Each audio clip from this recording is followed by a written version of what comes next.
So we've spent the past 30 minutes or so trying to figure out the best way to tell this story. And what we've kind of settled on is we want to do it in as real and an authentic a way as we can, but we really want to convey the heart behind who we are as individuals and how that forms the decisions we make as a company. It's a great story of how Scott and I came to know one another and how Themeco came to be. And we're thankful that you're here, and we look forward to sharing it with you. I guess a good place to start would be how you and I met. Yeah. Back in 2009, I was doing internet marketing, and I had been doing it for a number of years.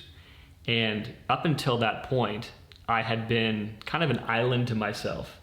You know, as an internet marketer, what I did specifically in affiliate marketing didn't require me to have a team of people or kind of a network of people, colleagues, and no one really knew what I did. So I kind of would just do my own thing, and when people would ask what I did, I would try to explain it, but usually there was kind of a blank stare. So I finally kind of just resolved to just tell people I worked with websites, and that seemed to kind of at least give them some sense of an understanding. But I started to feel a sense of just kind of loneliness. I enjoyed what I was doing, but it was just all by myself, and no one really knew about the industry. So I started praying. You know, as a Christ follower, I believe very strongly that there is a purpose and a plan for each of our lives. And I prayed and I asked God if he would bring someone across my path or people across my path that could help be kind of with me in this industry. And fast forward a couple years, still doing affiliate marketing. And in 2008, 2009, I started having some issues with Google, which is where I was getting all of my traffic. And the issue was essentially other advertisers were bidding in a way that was stealing money from me.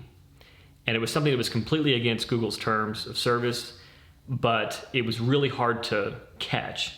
So when I would see it happening, I would try to take screenshots, and I would call Google, and I eventually even had dedicated account people at one point, and I really wasn't getting anywhere. And it was frustrating because I'd wake up in the morning with this anxiety about how much I had been overcharged overnight. I mean, and sometimes it was hundreds or thousands of dollars that was literally stolen. And it really did create this anxiety that I remember to this day about just waking up with that sense of how much is it going to be today. And so I would call them and I would report this and really wasn't getting anywhere. And then early 2009, I started getting actual, not only acknowledgement they were aware of the problem, but they were actually crediting some money back to my account, which was, it was small, but it was a nice step in the right direction. Fast forward to September of 2009, and I wake up to an email from Google saying that my accounts were being shut down. They gave no reason, and there was no recourse. It was just, you're out. At that time, about 90% of my business, my income, was tied to what I did through AdWords, advertising through AdWords. And to say that I was taken aback or worried or mad or angry would be an understatement. It completely hit me out of left field, and there was no reason it should have happened. And I tried calling, I couldn't get through to anyone. It was almost as if they just put up a wall that nothing could be dealt with. And it was a very trying time. I was still relatively young. I just had my first son. And I remember looking around thinking, how am I going to provide for my family when this has happened in this way? And there was also a sense of loss, because I knew that, you know, running a business is not easy. And doing what I had done was not easy, but it's a lot of things that we are excited about and passionate about that we put our time into aren't necessarily easy.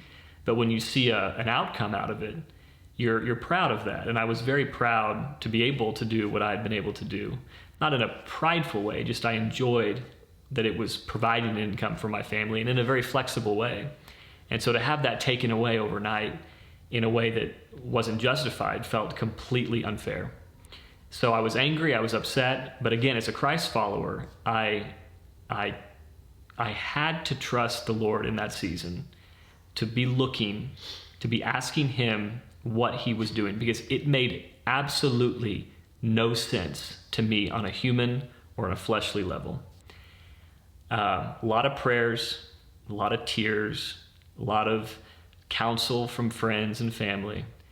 And on some level, I just felt God's leading me in a different direction, a direction I didn't know, because I felt like I would have liked to have been told what that direction was before the first one was shut down, but that's how it was. So a couple months after the accounts were shut down, I get a call from a company that I did business with, and they wanted to invite me out to a little get-together in Las Vegas with some of their top clients. And I'm not a big kind of event person or travel person, but I decided, because of what had happened, it would be good for me to go and see, just maybe there would be something that would come of that. You know, you find in seasons, at least if you're anything like me, that I find that when there's things that are up in the air, or when I feel anguish inside or worry, my eyes and ears are very attentive to everything around me, and I'm looking at every encounter, every conversation, every relationship, potentially as a source of, Lord, is this where you're taking me?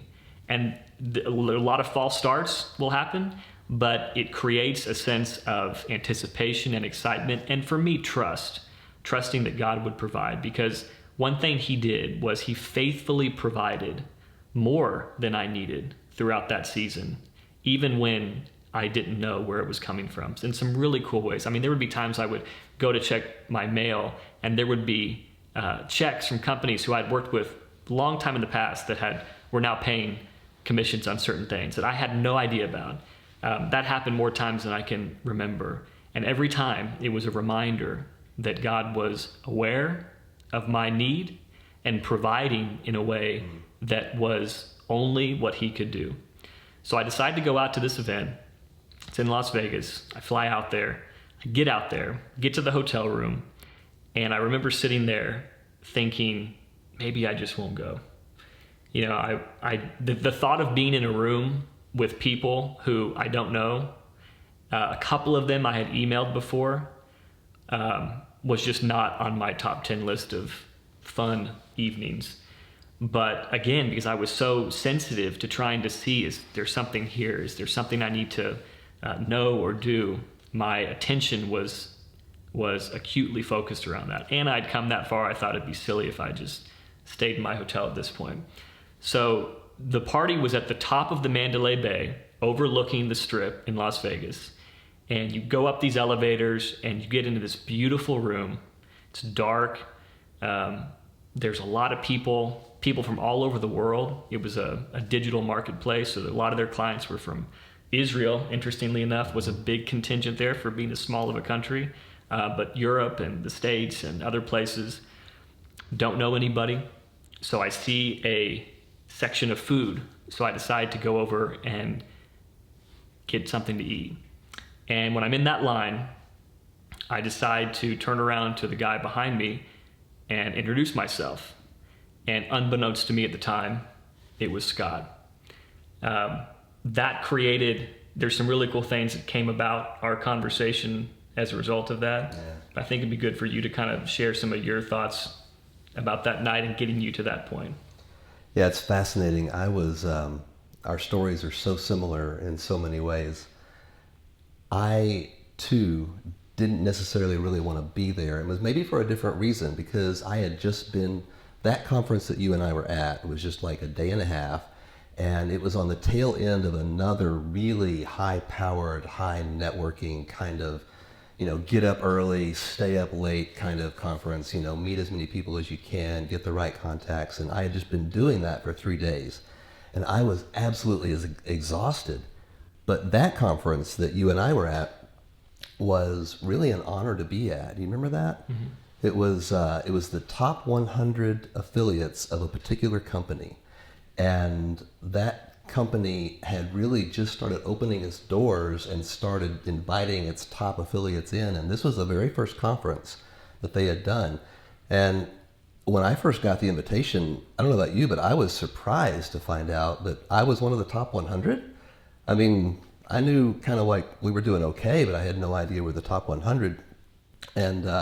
And so, you know, I wanted to go. I wanted to be there. I knew this was going to put me in the room with people that normally I would never have a chance to have contact with. But I too was exhausted, and I was filled with doubts, and I was going to this hotel and just a little bit goofy. We had to wait in this line to get up the elevator, if you remember, and I didn't know anybody in that line. And the other thing about all of those, almost all of the people that were doing what you and I were doing, is they tend to be kind of introverts, right? And so if you're going to make a friend with them, it's going to have to be you going out and saying, hey, my name is, and you know, what's your name? And I was exhausted, but I did that, and I thought, you know, I literally prayed in that line. I don't remember if I told you this, but I prayed in that line, Lord, you've got a reason that I'm supposed to be here, and I think there's somebody I'm supposed to meet. And will you just take care of that? Because I'm feeling some pressure about that. Will you just take care of that? And I didn't hear an audible voice, but there was like a peace that's like, okay, I'm supposed to be here, and I'm just supposed to be taking the next move, which I think kind of speaks to what you were saying. You were in your hotel room thinking, I'd really rather not go, but you had that one step in front of you, and it was kind of a courageous step. You'd already put the money in to get the plane ticket and to pay for the hotel and everything, and there was that reticence or that reluctance right at the end before you're supposed to take that step. And it's very often, I think, like that, right before a breakthrough. There's a step in front of us that we're supposed to take, and it's a little bit difficult to take it, but you just go ahead and do it. And then once you do, this world opens up, or the next step is illumined, and you see where you're supposed to go. And I think God with me has led me in that way so many times. So for me, just stepping on that elevator and going up was that way. And I just prayed this prayer, and I felt this peace. Okay, I'm supposed to be here. Now, you and I both really don't enjoy those environments. It's just open bar. I mean, I enjoy hanging out with my friends at a bar and everything, but I don't really drink myself. And there were these drop dead gorgeous Vegas showgirls walking around with very little clothes on, and I'm just, you know, kind of protecting the eyes the whole time. And so it's just not really my element, but I'm walking in this food line, and I see this guy over there who kind of seems like he knows what he's doing, so I'll just follow him. And he was getting food, so I thought, well, I'll get some of that. And then he was getting something, I'll get some of that. And then we're through the food line, and I'm like, where's the drinks? And I see this guy kind of make this U-turn and head back over where the drinks are. And so I'm following this guy, because he kind of looks like he knows what he's doing. And then halfway to that area where we could get the drinks, this tall, nice-looking guy turns around and says, hi, I'm Kyle Wakefield. Wow, okay, cool, I'm Scott Marlowe.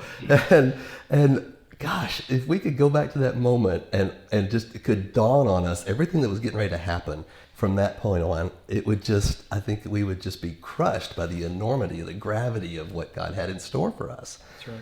But the interesting thing, though, Kyle, is we exchanged our contact information at that point and found out that we lived like 45 minutes from each other back in Texas. That's right. And started a friendship, a kind of a business friendship. The crazy thing was that our particular market is an extremely thin vertical. There's like 5 people on the planet in this market. And you and I were in the same market.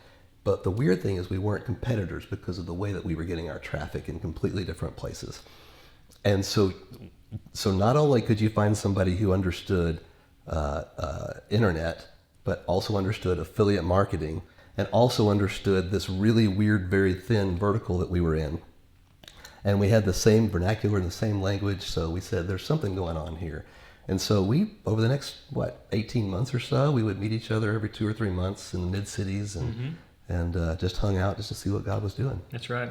Yeah, one thing I remember a lot about that time was, at the time when I first met you, it didn't feel, it was a huge answer to prayer, because knowing someone in this industry, and like you said, in this very specific niche of the industry we were in, was a great finally someone I can kind of talk shop with. But there was no sense, I don't think either one of us had at the time, of it being anything necessarily more than just that at the time, which is an interesting point, I think, worth marinating on for a minute. There are seasons and there are times of life when things happen that bring us to a place of the thing that we see as a blessing is just beginning to be a blessing. It's a blessing in ways that we can't even fully comprehend at the time. And so the friendship that started developing between us was just that. We would get together every few months. We had very similar kind of backgrounds. We thought very similarly about things. We could challenge one another about not just work things, but personal, professional, spiritual things. And I really enjoyed those times together. At the same time, I'll be honest, being there that night for me was a little bit of it was very humbling. And I kind of went into it with a little bit of, I don't deserve to be in this group of people kind of setting. And it wasn't like a woe is me kind of thing. It was just because of what had happened recently with Google and basically the business was, shut down effectively at the moment.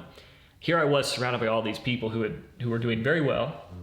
And I was feeling acutely aware that I was not. And I share that with you because it's a lesson that I've had to learn several times throughout my life, is that sometimes I can get really focused on the results being the thing. And the results are an important part of telling whether you're moving in a certain direction. But anytime the results become too disproportionately big, a part of your source of satisfaction or of joy or of contentment, that needs to be, I'll speak for myself, that needs to be reined in.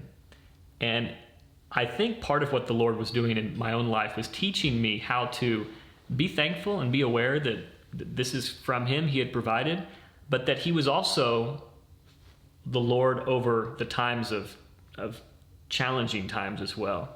And He would be providing and meeting needs all along the way. So it was kind of a humbling night for me. I was very thankful to have met Scott. I actually met a couple other guys that night that, were really interesting guys doing some cool stuff that I thought maybe there would be some things there. But really the takeaway from that was really nothing materially changed from a business point of view. And I'll say that, if I'm being perfectly honest, that was kind of a letdown to me. I went into Vegas very expectant, maybe God's going to do something here. Maybe the silver lining will be made apparent. And it didn't happen. And it wasn't that I wasn't thankful to meet Scott, but my expectation of what I was hoping to come out of that wasn't quite met. And that's because at the time, it wasn't the time for that yet. There was still more groundwork, more change God had to do in me to get me ready for what was next. But over the next couple of years, Scott and I would get together from time to time. We would go to lunch. We'd go to the occasional conference here or there. One thing that's good about Scott, he likes networking with people. He's good with people, knows a lot of people. So he would drag me along to different events, and I would get a chance to, it's not that I don't like people, I'm not a big event guy. And so Scott would, we would work really well together at that. He would introduce me to a lot of great folks, and I enjoyed our time together of just talking and getting to know one another. And we have a shared love for Mexican food, so we always are trying to eat that every chance we get. We're going to do that today, as a matter of fact. That's right. But it was a couple years after that I had started building up these kind of network of sites that were in the WordPress space, that Scott and I started entertaining the idea of maybe working together. And the cool thing about that, or I'll say from my point of view, was I had seen what had happened with the Google issue before. And now I had these sites that were kind of doing okay, and I thought maybe I need to sell them to get out while it's still working, as opposed to having the carpet pulled out from underneath me before. So I approached Scott and I said, hey, would you be interested in buying this business? Because he had entertained the idea of getting into something new. So we were talking about that, and it just became apparent pretty quick that instead of you buying it, it'd be better to come in as a partner. Mm-hmm. And the idea we had as a business was, we're not going to keep doing affiliate stuff, because as great as that is, it's not a very sustainable. You don't really own the business. You're kind of a gatekeeper for other people. we wanted to make a theme. And so X was the product we were going to make. And our sole goal was to make the best product we could, list it on ThemeForest, get it approved, and really focus on that channel. I want to talk about that in just a minute, but I want to jump back to one quick story that's always, I think, been a great testimony to once we decided that we were going to do this, a way the Lord really made that very abundantly clear. Scott and I both enjoy last-minute trips and traveling to different places, and we enjoy doing stuff as much as we can with our families. And so my family was planning a trip to Destin in early 2012, somewhere maybe in the spring of 2012. And I asked Scott kind of on a whim last minute if he'd want to go with us. And true to form, Scott, they worked it out like in a day, and they were able to join us for this last-minute trip to Destin. So we go to Destin, and we're staying at this really cool house right on the water. And we both have 4 kids now. At the time, I think you had your 4. I think I only had 2 at the time. So we're on the beach, and Scott is with his kids working on these sand castles, and I'm kind of doing lots of different things. And I'm sitting back in this chair, and I'm watching Scott working on this sand castle. And his kids are helping, and he calls it a drip castle. He gets kind of wet sand and kind of drips it through his hands, and it makes these little spires, and it's very pretty. It kind of has a Tim Burton feel to it almost, but it's got a really cool feel. Well, for the life of me, I could not do this drip castle thing. It's the simplest looking thing, like to see just wet sand dropping out, but I just couldn't make it work. So I'm watching Scott and his kids do this and just kind of marveling at that. And so I decide to go just start building this mound of dirt. Just make a huge mound of dirt, and then I thought once it's big, we'll build something on top of it, a castle on top. Maybe Scott and his kids can come over and make these cool little spires. So I start piling this dirt, and at some point, Scott and his kids start coming over and helping me do that. And as we're doing that, I get this very strong sense, and again, it wasn't an audible voice, but I believe that the Lord can speak to us in any way he wants. If he wanted to speak audibly, I believe he could. But at that moment, it was just a picture that what Scott was doing and coming over and working with me on this mound of dirt was a picture of what God was doing in our professional life. This is before X. We haven't even started X. I don't know if we've even fully settled on the idea of X at this point. No. But it was a picture of what God was about to do. So we start working on this mound of dirt. We're making it as big as we can. By the time it's done, probably the mound is almost as tall as me, and then the castle is, of course, taller than that. We have some interesting things happen throughout where about half of it falls down, and we have to build it back. And there were some cool personal things we saw come out of that about how I view things, how Scott views things, and how we came together to solve that problem, which was another cool thing. But by the time it was all said and done, we had this beautiful castle. And I'm a little biased, but I thought it was pretty cool looking. It's amazing. And it was huge. And here it was on the beach, fairly close to the water. And it was so big that people were kind of coming and stopping and talking to us about it and asking questions. And the funny part was once it was done, I was trying to clean up the sand all around it and make it really nice. And I'm a big details person, and Scott was big into the art of creating the thing, and so even that and how we managed the castle once it was done is very a testimony to kind of who we are as individuals. And all that God's kind of reminding me as I'm working on this is kind of a picture. This castle is a picture of what's happening with you all as a business. And we're sitting there, and the next morning, the castle it did okay the first night, but the wind and stuff kind of wears it down a little bit. But we're sitting out there the next morning, and a lady comes walking by the beach, and she stops us, and she goes, I saw that castle, or I saw this way off in the distance, and there was this kind of glistening to it, and she's like, I wanted to come see what it was. And so when she got over there, it created this great conversation. We found out she was from Honduras. Our church does a lot with people in Honduras, so that was a neat, we got to talk about that. But in the same way the day before, there was that sense of a picture of what God was doing as a business. I felt the same sense again that this castle now had brought someone from across the world, in her case, to be drawn into what we were doing. And I felt again like God laid on my heart. That's a picture of what he was going to be doing in our business, was people coming from different parts of the world to be a part of this, whatever we were going to be doing. And I'm a very, I look for purpose and meaning in everything, because I believe that the God who I serve is a God of infinite detail. And if I will look for it, it will be there. But so often it's easy to miss. And so this is still in a season of, transitioning from the old business and trying to figure out what I'm going to be doing. There's still a lot of unknown. As we all know, in any business, nothing's guaranteed. A lot of people can have good ideas, but trying to translate that into a product or that can make an income is always a bigger task than we think we know. But there was a sense of God moving us in a direction that, even though I had no idea what it was, and I didn't quite know how we were going to get there, it was evident to me that the activity around that time was moving us in this way. And for me, that destined time has been and was a very transformative pivot into this direction of ultimately building X and getting it out there. Yeah, it was fascinating.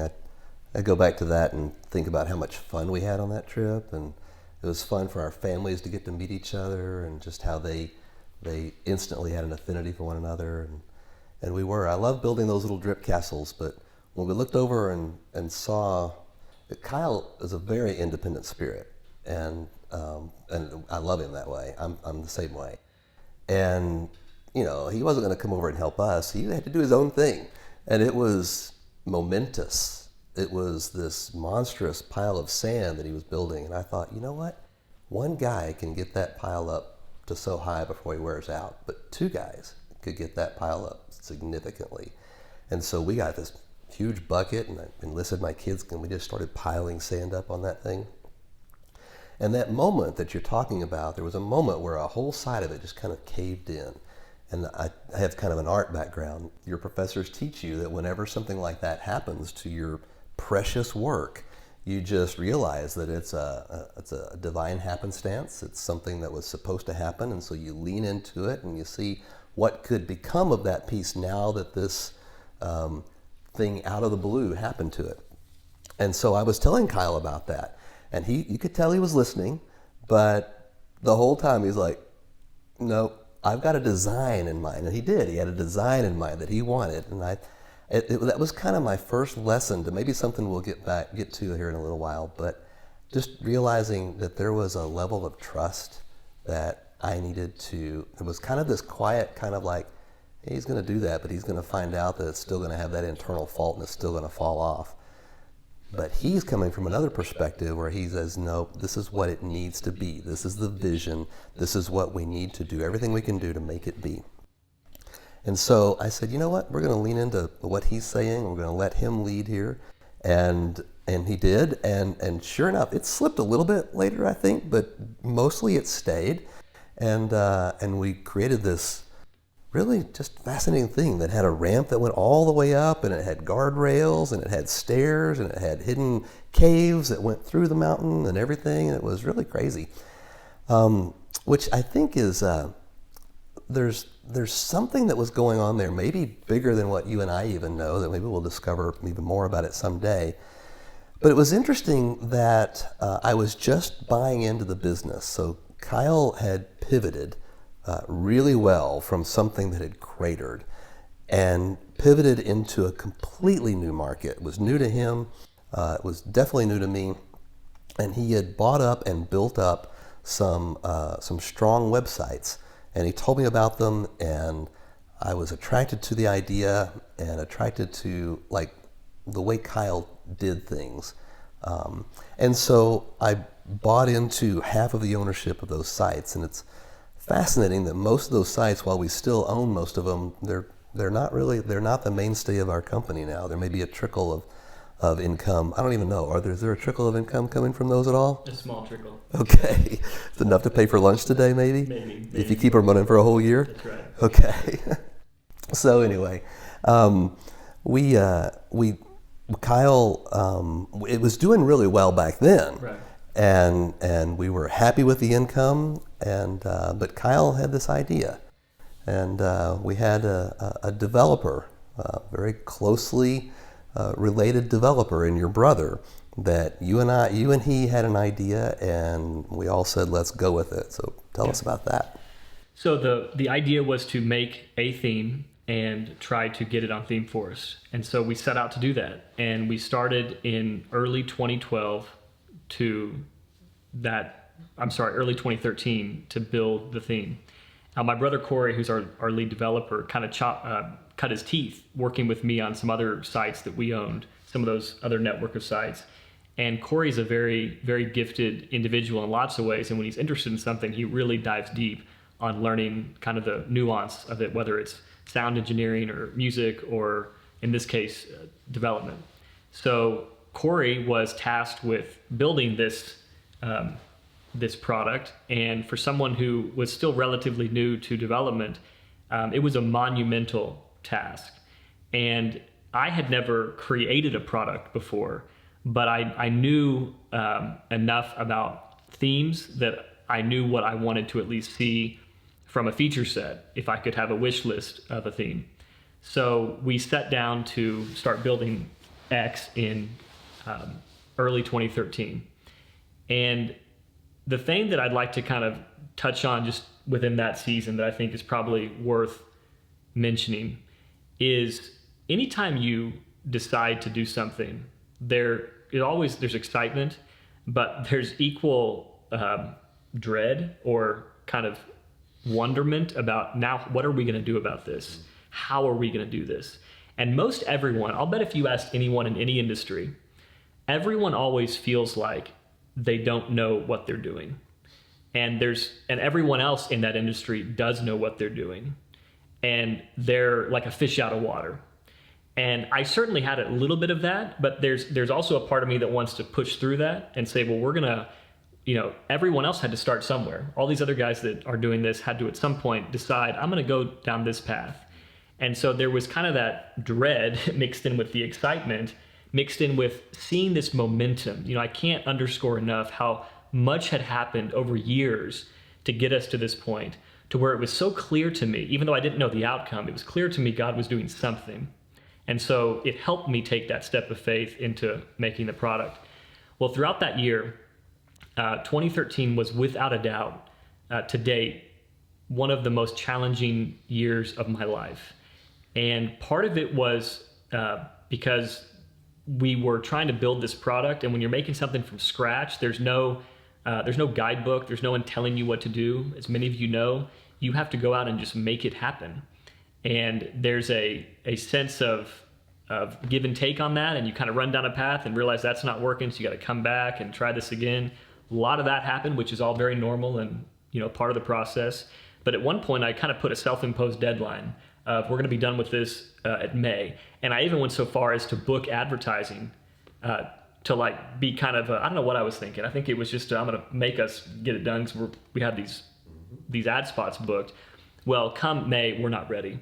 And that added to the stress. And on top of that, anytime you work with anyone in a creative endeavor, there's always challenges interpersonally and different views on things. And Corey and I, as brothers, there was some challenge there. And thankfully, he and I both, as Christ followers, we both know there's a higher calling than just our own feelings at any one point in time.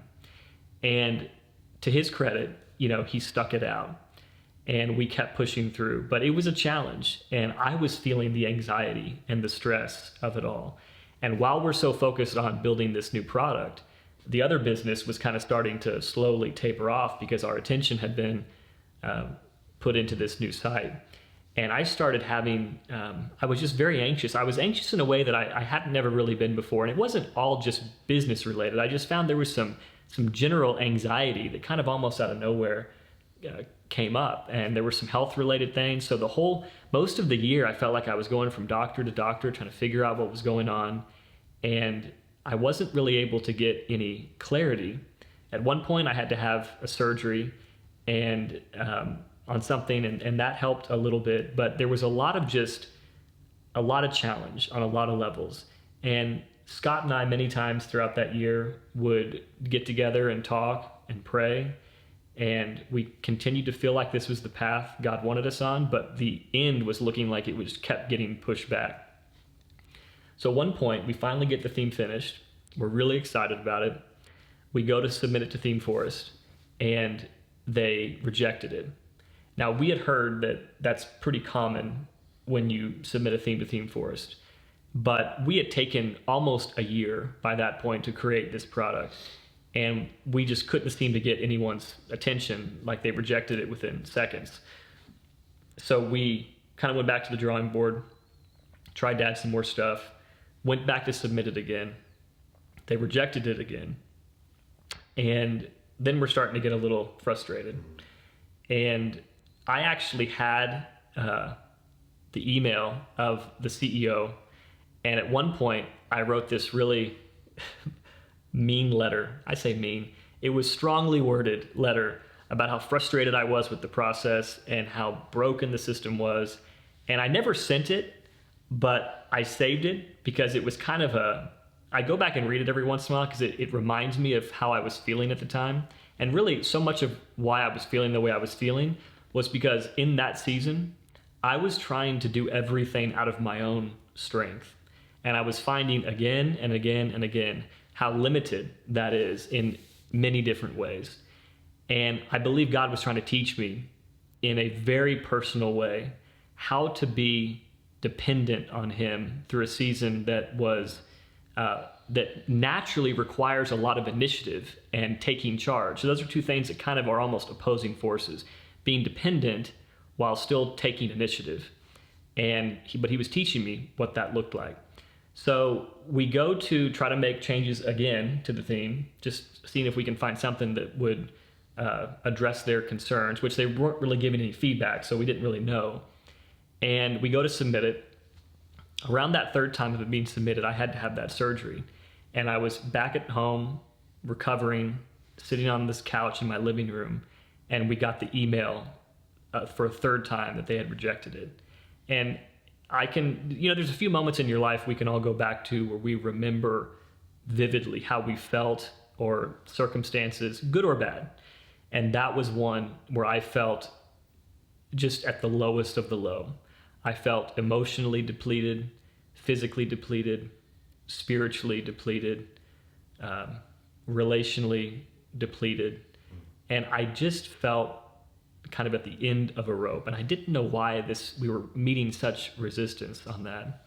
And being that I couldn't really move, that just added to the angst of it all, and I felt stuck. So over the next few days, Scott and I got together, we prayed about it, and we kind of came to the conclusion, we felt like, for whatever reason, this door is closed. And we don't understand it, but we're not just going to sit by and let that be that. So we decided, with our background, we knew how to sell a product on our own. We were going to get all that stuff set up and sell it directly on our website. So we spent about 30 days getting merchant accounts and checkouts and all that stuff set up. And we finally get it done. And I remember the first day it went live. We were all excited, but then you got to do the hard part of actually marketing the business and getting customers. And that's always the hardest part. A lot of good ideas can die because people don't have a way to market or get traffic to something. And so we were looking around and we started doing different campaigns, and we had an opportunity with a group Scott was with to make a presentation to a lot of big internet marketing guys that really helped us kind of get our foot out the door, selling it on our own initially. But I remember the very first customer, I don't know if I ever told you this, but the very first customer we ever had was a really unique little story. We finally get it out. This is selling on our own. And this person buys it. And I remember, when someone buys something that you've put together and actually puts out their money for it, there's something just very rewarding about that. And it was one customer, but it was just, it was like, it was the world to me at that time, because it was someone saw value and worth in this work that we had as a team put together. And so we're sitting around trying to help him with anything he needs help with. He's emailing in with a few questions. And at the very end, he sends us an email and he says, he's like, "Hey, I really appreciate all that you've done." he said, I'm a music producer here in New York, and if you ever happen to make it to New York, I'd love to have you be a guest with one of my bands. And I'm not a big music person, but he put a link out to some of these bands. And so we went to check them out. And I'll say this, the genre of music is not a genre that I would be particularly, it's not my cup of tea. But what was so cool about that was this was a guy who was polar opposite from who I was as a person. We probably, if you could like compare our outlooks on life and beliefs and worldviews, they would be probably at two ends of the spectrum. But this guy he was thrilled with the product, and we were thrilled to have him in the community, because one of the things we had prayed about from the beginning was that God would use Themeco as a source of bringing people together, anybody from any part of the world, so that we could serve them with good software, but also convey our heart of God's love for them through the work that we did. And it didn't fall on deaf ears to me that this first customer was someone who was just ideologically at a completely other end of the spectrum. And I was thankful for that. I know Scott was thankful for that, because it was a picture of, everyone likes people who like what they like and think like they think. But what happens when someone's very different from you? And what happens when that person maybe doesn't like or care for you? The calling we have as Christ followers is not to just go out and be friendly to people who are friendly to us. And I didn't even go so far as to say the calling as Christ followers in a business setting is not just to find people that think like we think or act like we act. We want to go to where people are and serve them. The way we serve them is through website building software, but there's a much deeper purpose there. So that was a really exciting season, or exciting customer, and a kind of exciting story. A few days after that, I get an email from ThemeForest, of all places, telling me that I happened to be one of their top affiliates for, I think, the year before. And they wanted to send out a little gift to me and to make sure I had the right address. And I was so frustrated with what had happened with them before that I almost didn't reply to the email. But I thought, I'm going to take this as an opportunity to share with them what happened and just see what happens. So I replied, and I told the guy what happened. And he emailed me back almost right away. And he said, well, I know the guy that's the head of the review team over there, and I'll connect you with him directly. And I said, well, we'll see what happens. I was kind of, frustrated and not really sure if we still wanted to be there anymore, which was more just pride. And so he connected me to this guy. This guy looked at the theme and he goes, no, this is great. He said, I don't know why they rejected this in the first place. There's just a few things I'd like you to tweak or adjust. And so we kind of sit around and we're talking and we go, well, do we want to do this? I mean, because now it looks like we may have an opportunity to sell it there. And I'll be honest, in the back of my mind, anytime you get something done, you're a little guarded with wanting to put it out there, because what if people don't like it? What if no one likes it? And sometimes we like to work on it, because working on it doesn't mean we have to, put it to the test. And I think there was part of that was in the back of my mind of, well, this will really be a test of, do we have what it takes? Can we cut it in this world? And having said all that, it was something that we knew we wanted to do. And so we got the theme together, we got the changes done that he wanted made, and we submitted it. And I'll never forget, it was December 10th, 2013. We get that email that said, your product has been approved. And it was super late one night. I was sitting in my office, this same office that I had spent almost a year working with Corey on developing this. And it was like the thing we had hoped for had finally happened. Now, we had no idea if it was going to be how it was going to sell or what it was going to do, but the door was opened finally. And I wish I could somehow convey to you the feeling I felt. I was all by myself.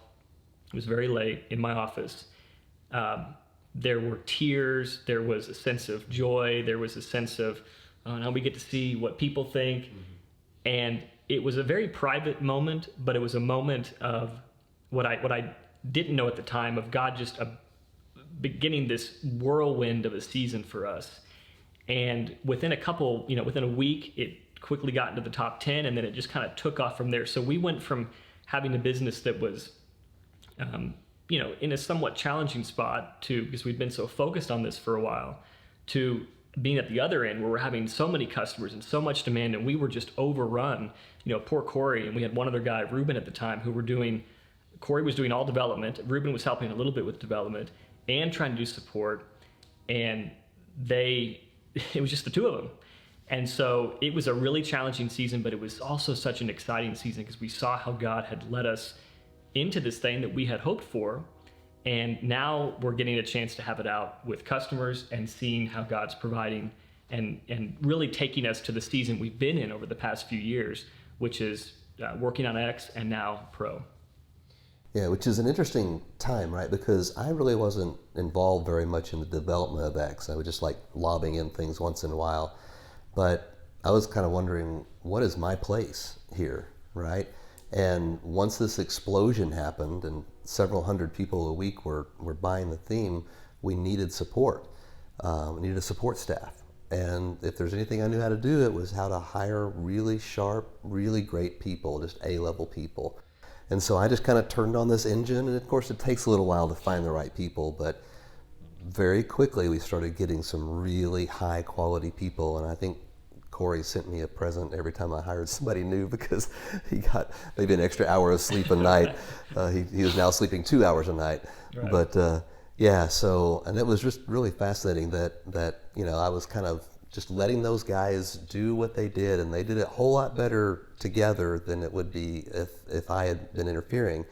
But I was wondering, what's my role? And then suddenly when it took off, I thought, okay, this is now what I'm supposed to do. And so we very quickly staffed out to double digits team very quickly, and God provided it. And most of those folks are still with us today. That's right. Yeah, it was like drinking water from a fire hose season, but it was a fun season, and it's been a fun season. And I think part of what we wanted to share today is not just the story of kind of how we got to this point, but also that there's more. As much as we love software and websites and the internet and the community God's brought us into, we know there is a higher purpose for what we do. It doesn't mean that everyone has to think like we think or believe what we believe, but we believe that our highest calling is to love people and serve people in the same way that Jesus has loved and served us. And we want you to know that you are cared for and valued beyond just the business you may do with us. And I know people may say that, and I'm sure a lot of people mean that, but I want you to know from our point of view and our hearts on this matter is that genuinely we believe your being here is not coincidental. And because we believe we serve a God who is able to do far above all that we can ask or imagine, we look forward to seeing how you being in our life in some way, shape, or form will be a way that we can communicate that love that he has for you. And we're thankful that you are here. Hopefully our story has been instructive to you on some level or encouraging to you. We are really excited about what we get to do at Themeco each and every day. And we are actually in a season now very similar to where we were years ago of transitioning again. And there's unknowns and question marks again. So all the stuff I said before, we're still learning and learning how to trust God in a new season as we navigate where we go. But it's exciting because we see what he's done. We know he's faithful, and we know that there is a path and a plan for us that is irrevocable. And we are excited to be on it and excited to be on it with you. So we realize this maybe isn't like most about videos you've seen, There's obviously much more we could share, and we look forward to the opportunity of continuing this conversation into the future. But I think in about an hour, it's a good place to call it. So thank you for spending a few minutes with us today. Thanks.